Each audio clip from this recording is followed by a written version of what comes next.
तो इस मूवी के शुरू में कर्टिस देखता है कि उनके शहर में बहुत घने बादल छाए हुए थे, जिन्हें देखने पर लग रहा था कि अब बहुत बुरा तूफान और बारिश आएगी। एकदम से बारिश शुरू भी हो जाती है, लेकिन अजीब बात ये थी कि ये पानी बारिश की नहीं बल्कि ऑयल की बारिश हो रही थी, जिसे देखते ही कर्टिस डर जाता है और एकदम से उसकी आंख खुल जाती है। यानी ये सब जो उसने देखा वो सिर्फ उसका ख्वाब था। वो नहा धोकर नाश्ते के टेबल पर आता है, जहाँ हम उसकी वाइफ समांथा और उसकी बेटी हैना से मिलते हैं। कर्टिस खुद एक कंस्ट्रक्शन वर्कर है, जबकि समांथा यानी उसकी वाइफ बुटीक की स्टिचिंग करके फाइनेंशियली तौर पर कर्टिस की मदद करती है।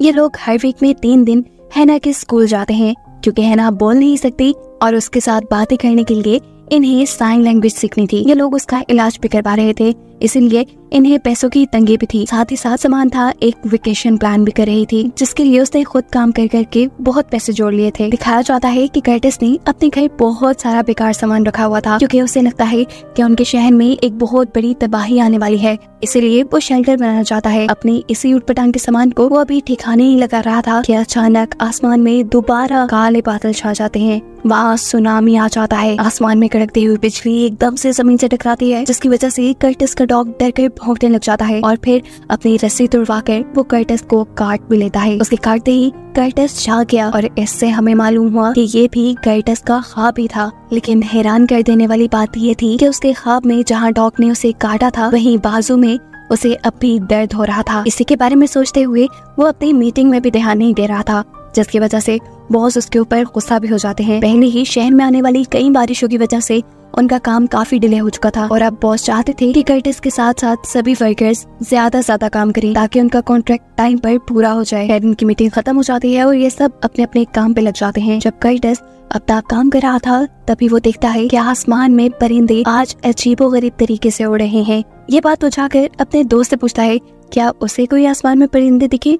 उसके ना में जवाब देने पर कर्टिस समझ गया कि ये सारी ऊटपटांग की चीजें सिर्फ उसी के साथ हो रही हैं, उसी को दिखाई दे रही हैं। काफी घंटों के थका देने वाले काम के बाद कर्टिस अब हैना के स्कूल आता है, जहाँ ये लोग साइन लैंग्वेज सीख रहे थे। पर क्योंकि ज्यादा घंटे काम करने की वजह से कर्टिस अपनी फैमिली को टाइम नहीं दे पाता था, इसलिए उसे साइन लैंग्वेज सीखने में टाइम लग रहा था। ये लोग अब स्कूल से घर के लिए निकलते हैं, जहाँ रास्ते में बारिश शुरू हो जाती है। हैरानकुन तौर पर ये बारिश पानी की नहीं बल्कि ऑयल की थी और इसी बारिश की वजह से कर्टिस के सामने का विजन ब्लर हो गया। ऐसे में इनकी गाड़ी किसी चीज से टकराते हुए रुक जाती है। मतलब इनका एक्सीडेंट हो गया है, जिसमें कर्टिस के नाक से खून आ रहा था। उसकी बेटी भी डर चुकी थी और इससे पहले कि ये लोग कुछ कर पाते, एकदम से कोई कर्टिस की गाड़ी का शीशा तोड़ता है और विंडो में से उसकी बेटी को निकाल कर ले जाता है। कर्टिस उसे बचाने की कोशिश ही करता रहा, लेकिन वो आदमी उसकी बेटी को ले गया। एकदम से दोबारा उसकी आंख खुली और हमें पता चला कि ये भी सिर्फ कर्टिस का ख्वाब ही था। इस मर्तबा तो वो अपने ख्वाबों से खुद भी परेशान हो चुका था।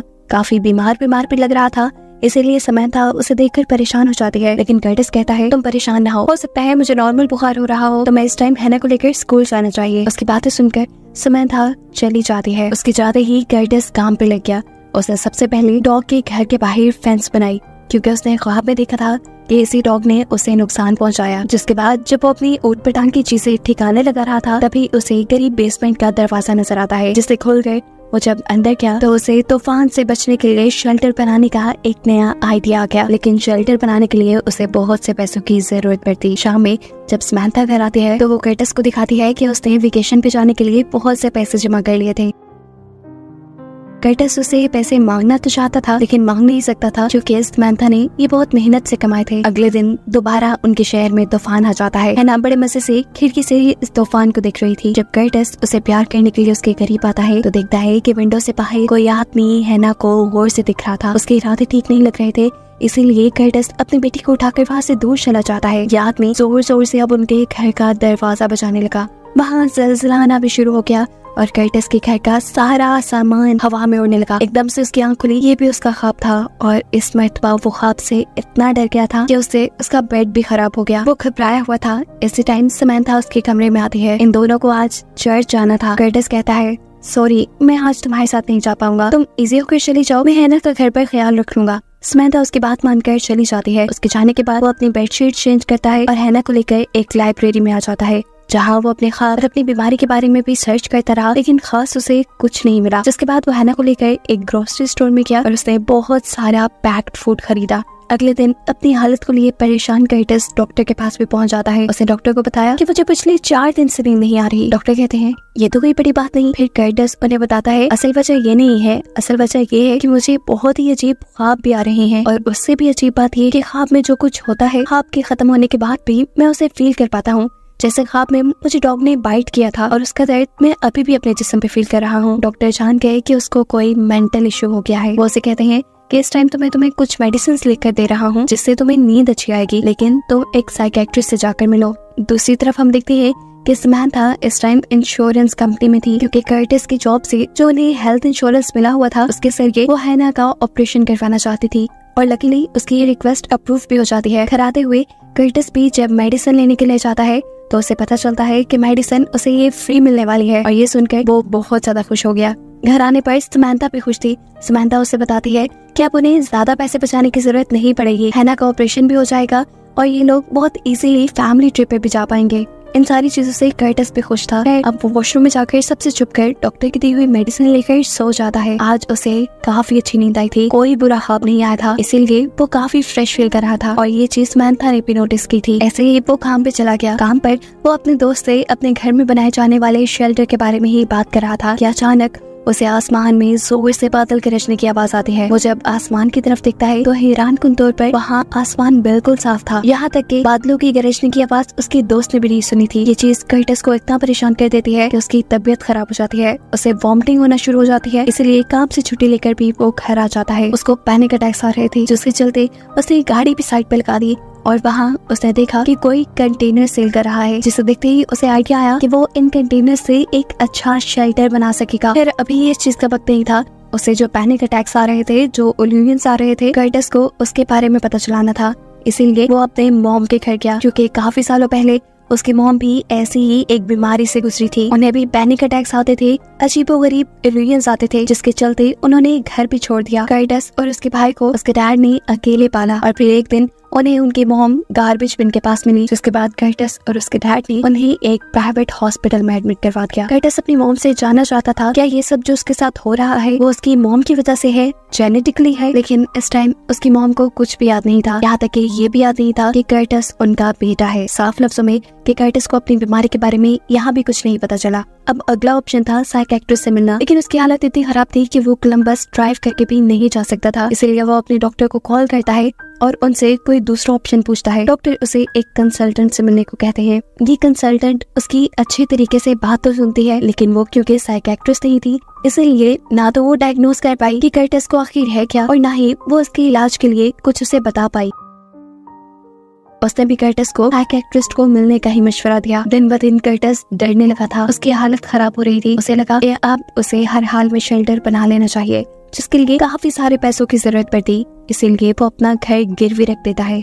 पैसे मिलने के बाद अब उसे कुछ सामान भी चाहिए था अपने घर के बाहर शेल्टर बनाने के लिए। सबसे पहले डिगिंग मशीन, जो उसकी कंस्ट्रक्शन साइट पर तो थी, लेकिन वो उसके बॉस की थी, उसकी कंपनी की। उसे अपने घर ले जाकर यूज करना रूल्स के खिलाफ था, लेकिन यहाँ कर्टिस अपने दोस्त को साथ में ला लेता है और ये लोग अपना काम शुरू कर देते हैं। ये ऊट पटांग के काम जब समंथा अपने घर पे होता देखती है तो उसकी और कर्टिस की लड़ाई हो जाती है। इसी बहस में समंथा को ये भी पता चलता है कि कर्टिस ने एक बहुत बड़ा $6000 का लोन लिया है, जो सुनकर वो और भी ज्यादा परेशान हो गई, क्योंकि पहले ही ये लोग फाइनेंशियली स्टेबल नहीं थे, इनके खर्चे बहुत मुश्किल से पूरे होते थे, ये लोन कैसे उतारते।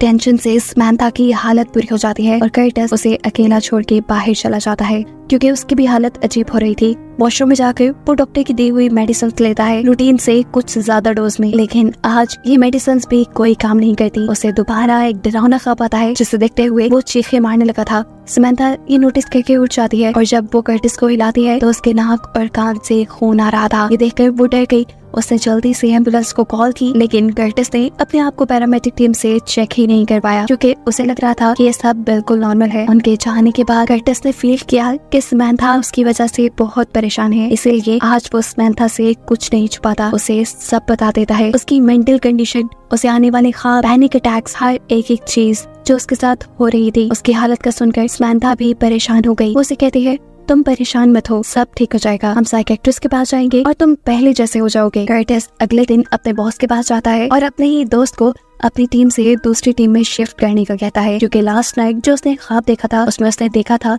कि उसकी जान को उसके दोस्त से ही खतरा था। इसीलिए उसने अपने आप को अपने दोस्त से भी दूर कर दिया। काम से वापस आते हुए उसने 3 गैस मास्क खरीदे अपनी फैमिली के लिए। घर आकर उसने अपने कंटेनर को जमीन के नीचे शिफ्ट कर दिया। ये नहीं, उसने अपना शेल्टर कंप्लीट कर लिया। तो जब ये काम कर रहा था तब यहाँ उसके पास उसका भाई आया, उसे ये समझाने के लिए कि तुम जो कर रहे हो गलत कर रहे हो, ऐसे शेल्टर बनाने की कोई जरूरत नहीं है। लेकिन कर्टिस उसकी भी एक बात नहीं सुनता। रात में उसे दोबारा एक ख्वाब आया जिसमें उसने देखा कि समंथा किचन में गीली खड़ी है। वो अपने पास पड़ी हुई नाइफ को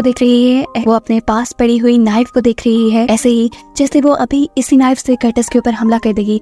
लेकिन कर्टिस उसे इशारे में मना करता है और अचानक उसकी आंख खुल जाती है। इस ख्वाब से वो और भी ज्यादा डर गया और जब सुबह समंथा ब्रेकफास्ट के टाइम उसे टच करने लगी तो कर्टिस ने उसे भी अपने आप से दूर कर दिया। समंथा उसे बताती है कि भाई तुमसे तुम्हारे बॉस मिलने के लिए आए हैं। उसके बॉस उसके लिए एक बुरी खबर लाए थे। जो चीजें उसने इलीगली अपनी कंपनी की इस्तेमाल की थी अपना शेल्टर बनाने के लिए, उसकी इस हरकत की वजह से उसे जॉब से निकाल दिया गया था। अब उसके पास सिर्फ 2 हफ्तों के लिए हेल्थ इंश्योरेंस थी जिसमें वो अपनी बेटी का इलाज करवा सकता था। कर्टिस अपने बॉस को बहुत समझाने की कोशिश करता है कि ये सब करना उसकी मजबूरी था, लेकिन बॉस उसकी एक बात नहीं सुनते और यहाँ से चले जाते हैं। ये बुरी खबर समंथा को भी पागल कर देती है क्योंकि पहले ही वो लोग अपने खर्चे अफोर्ड नहीं कर पा रहे, ऊपर से कर्टिस ने लोन भी ले लिया था और अब जॉब भी नहीं रही थी। इन सभी चीजों के बारे में सोचते हुए वो गुस्से में कर्टिस को थप्पड़ मारकर हैना को यहाँ से ले जाती है।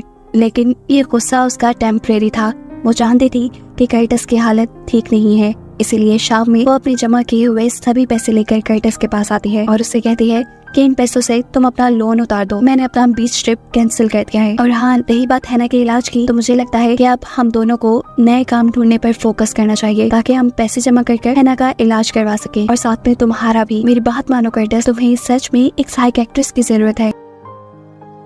कर्टिस इस टाइम उसके हाँ में हाँ मिला देता है, जिसके बाद वो और समंथा हैना के स्कूल डिनर के लिए निकल जाते हैं। इस स्कूल डिनर में कर्टिस का वो दोस्त भी आया हुआ था जिसने शेल्टर बनाने में उसकी मदद की थी। वो कर्टिस को देखकर गुस्से से पागल हो जाता है क्योंकि कर्टिस की वजह से उसकी भी जॉब चली गई थी। वो यहाँ सब लोगों के सामने कर्टिस से बदतमीजी करता है और सब लोगों को बता देता है कि कर्टिस ही है जिसने उसे इलीगल काम करने का बोला। वो कर्टिस की मेंटल कंडीशन के बारे में नहीं जानता था, इसलिए उसे ज्यादा गुस्सा इस बात का था कि जब वो कर्टिस का दोस्त था तो उसे लगा कि कर्टिस ने उसे धोखा दिया है। उसको अपनी टीम से निकालकर इन सारी बातों को सुनते हुए कर्टिस भी गुस्से में आ जाता है और खड़े होकर अपना टेबल ही गिरा देता है और जोर जोर से चीखकर सब लोगों को बताता है, तुम सब मुझे पागल समझ रहे हो, ऐसा नहीं है, मैं जो कर रहा हूँ ठीक कर रहा हूँ। यहाँ एक बहुत बुरा तूफान आने वाला है और इसके लिए तुम सब तैयार नहीं हो, सिर्फ मैं तैयारी कर रहा हूँ। ये कहते ही उसने अपना कंट्रोल भी खो दिया। बहुत मुश्किल से समंथा उसे अपने घर ले गई। अगले दिन ऐसा लगा कि जैसे उसकी कही हुई सारी बातें सच होने लगी क्योंकि आसमान में परिंदे आज उसी पैटर्न में उड़ रहे थे जैसे उसकी ख्यालों में उड़ते थे। कि देखते हुए उसने देखा कि हैना सड़क के दरमियान में खड़ी है। वो हैना को जाकर बचाता है और अचानक सारे परिंदे उसके इर्द गिर्द उड़ने लग जाते हैं। बहुत मुश्किल से वो हैना को बचाता है। एकदम से यहाँ सायरन भी बजना शुरू हो जाता है। सायरन सुनते ही एकदम से उसकी आंख खुली, मतलब ये भी उसका ख्वाब था। लेकिन एक बात जो इसमें सच थी वो ये कि सायरन असल दुनिया में भी बज रहा था। ये लोग बाहर दिखते हैं, बाहर बहुत ही बुरा तूफान आ रहा था। इस तूफान से बचने के लिए कर्टिस अपनी फैमिली को अपने बनाए हुए शेल्टर में ले जाता है और तीनों को गैस मास्क पहना देता है। ये लोग यहाँ पर सो जाते हैं। सुबह जब इनकी आंख खुली तो इन्हें फील हुआ कि तूफान खत्म हो गया है, लेकिन फिर भी कर्टिस बाहर का दरवाजा खोलने से डर रहा था। वो अपनी वाइफ को चाबी देता है और कहता है तुम दरवाजा खोलो, लेकिन इस टाइम समंथा उसकी बात नहीं मानती और कहती है तुम खुद दरवाजा खोलो और अपने डर का सामना करो। डरते हुए जब कर्टिस शेल्टर का दरवाजा खोलता है तो हैरानकुन तौर पे अब आसमान बिल्कुल साफ था। उनके नेबर्स भी सेफ थे और कुछ लोग यहाँ तूफान से होने वाली तबाही को साफ कर रहे थे। दिन गुजरते हैं और समंथा कर्टिस को साइकियाट्रिस्ट के पास भी ले आती है। उसकी मेंटल कंडीशन को देखते हुए साइकियाट्रिस्ट उसे मशवरा देते हैं कि क्यों ना तुम कुछ दिन अपनी फैमिली से दूर यहाँ हमारे पास एडमिट रहो। ये सुनते ही वो डर गया। वो कभी अपनी फैमिली से दूर नहीं जाना चाहता था, जैसे उसकी मॉम दूर चली गई थी, लेकिन अब ये मजबूरी थी। कुछ दिन की ही तो बात थी।